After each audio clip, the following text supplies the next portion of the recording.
All right, hello everyone. We are live from the Jacksonville Sheriff's Office 911 Center. This is Commander Petena Tillman. I'm Vic Micolucci, and we want to talk about a developing situation right now. Obviously, we know that many people are concerned about this. Yes. We have been putting it out on JSO social medias, and our partner agencies in the city are doing the same thing, but we've been putting it out that 911 was initially down completely. Non-emergency lines were also down. The good news is, Commander, that 911 is working through our backup system, so we are able to take your 911 calls right now, but we're still having a lot of issues. So to kind of dissect what's going on right here, I want to bring you in. I know that you and the team are working very, very hard to get everything restored. First of all, right now, as of about 1:30 p.m., what services do we have throughout the county? So, good question, Vic. I know everyone is concerned in the community. We want to make sure that you know that your Jacksonville Sheriff's Office 911 is actively working. So if you need emergency services, and we ask that if it's an emergency service, not a non-emergency, that you are able to actively call 911 at this time and reach someone. Okay, so you are able to call 911, and I even want to talk, let's go back in time to that time when we were putting out that 911 was down completely. It was down completely, but we were also able to take the calls and not necessarily take them live, but call people back, right? Yes, so we do have some backup measures in place. So what we were able to do when the system was not able to take the incoming call and it ring to a line so that you receive your call taker on the phone, we were able to still see your 911 call and reach back out to you via phone or chat. So if you were receiving the chat message and you weren't certain who that was, that could have been us reaching out to you. But we also were doing phone calls as well because we understand in an emergency, most people are going to answer the line and not chat. And when we were testing it out, some of these callbacks were coming as unknown or potential spam. So the moral of the story is, as long as we're having this situation, just answer the call back. You might not recognize that phone number. It's not going to say necessarily 911 right there on your phone, but it is going to go back to you. So just answer it if you do have that situation. So right now, the moral of the story, and a lot of people are joining us, is that we do have 911 coverage. Obviously, we're here at JSO Police Headquarters, but that goes for our partners at Jacksonville Fire and Rescue as well. Yes, we are able to take your emergency calls, and that is going to be whether it is medical related, crime related, or both. Your call will get to the proper resources. JFRD will receive the information and be able to respond and connect with you. And I want to point out, we all just had a briefing with the sheriff, with the undersheriff, with the directors, the chiefs, and we were also talking to the chief of Jacksonville Fire and Rescue. We're talking with the head of JAXSHERIFF and emergency management.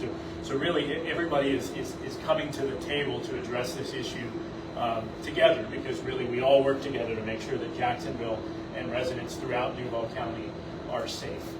Absolutely. We were looking at this. The beaches residents are also affected. We know that we have Atlantic Beach PD, Neptune Beach PD, Jacksonville Beach PD. They're also affected by the same system, correct?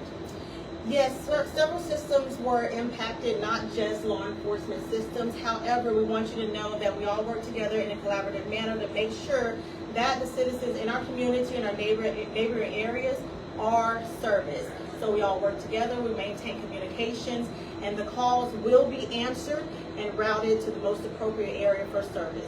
All right, so Commander, we covered the big concern, right? Okay. 911. So if you're having a medical emergency, if you have an emergency where you need a police response, you can call. It's going through our backup system. The dispatchers, the teams, the PICOs in there, as we call them, are taking the calls. They're working around the clock. They're working really, really hard, and we appreciate them day in and day out, but especially today. Let's go to non-emergency. Say you need to reach the Jacksonville Sheriff's Office, a police officer for a non-emergency situation. Right now, what we are saying is email us. So that email is jsofeedback@jaxsheriff.org. So once again, jsofeedback@jaxsheriff.org. We're also posting all this information on other sites on social media, so you can look at that. But want to make sure that you have that. Let's talk about the priorities. Obviously, if somebody's calling 911, that cannot wait. If it's non-emergency, email it in, and we're going to get to that as soon as we can. Yes, we do have a team of call takers and other assistants that are taking the non-emergency information that you're emailing in to create the call and get someone dispatched to you as soon as possible.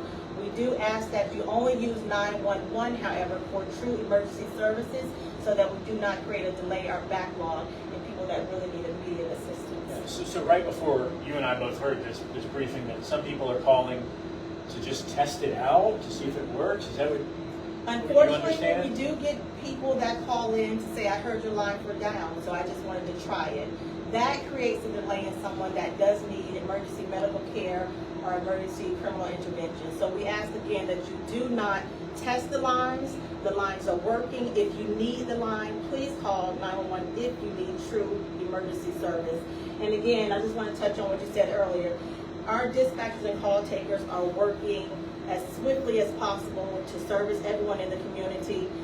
They are not wanting to let anyone down, so they are doing their best to get through the calls as quickly as possible.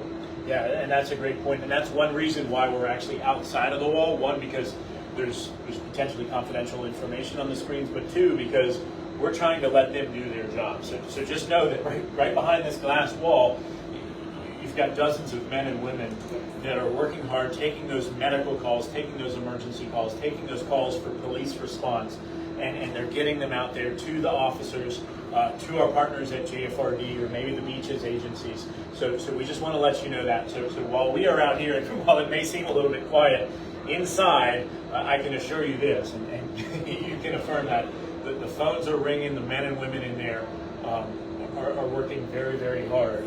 And we don't have any disconnect with our officers on the street, right? We're still able to use the radio system. Everything is functioning. Like we stated earlier, this problem was not isolated to the Jacksonville Sheriff's Office. It's a larger problem, but the Jacksonville Sheriff's Office has in place different measures to make sure that we see and receive every 911 call that comes in, and that is why we were able to, in the interim, start reaching out by telephone, start reaching out by chat to connect with you to see if you do have an emergency and you need services. And Commander, I know that we're still trying to figure it out. There's a lot of people trying to work to find the root of the issue today. What information are we able to share right now without being able to fully see exactly what happened? I don't want to get ahead of ourselves and put out any information as of yet. I'm going to leave that to the sheriff to discuss that information when available. But like I said, all of the JSO resources are in place and are functioning, that are within our control, and we are able to track and respond to every 911 call. Okay, great. So obviously, we want to make sure that we get all of our facts straight. Yes. We're doing a full investigation to find out exactly what happened here. Everything is under control. We do have a multi-tiered backup system to make sure that this happens. The men and women trained for scenarios just like this. So we certainly want everybody to know that everything is okay. We don't have any evidence of anything nefarious happening right now. We're just tracking down the technical end to see exactly what happened here and what can be done, whether it's working with contractors or vendors or outside agencies to make sure that something like this doesn't happen again. All right, so I know that some people just joined us, and if there's any questions, let us know. But I just want to recap with you real quick, Commander Tillman, who by the way, oversees, she's the commander over the 911 Center over operations. Okay, so right now, as of 1:37, we do have the capability to take 911 calls. For a short time, we were not able to get those 911 calls, but we were able to get a number and then call back. So we do have the capability to take your 911 calls in an emergency, and that includes calls that are going to be routed to Jacksonville Fire and Rescue for medical, correct? Correct.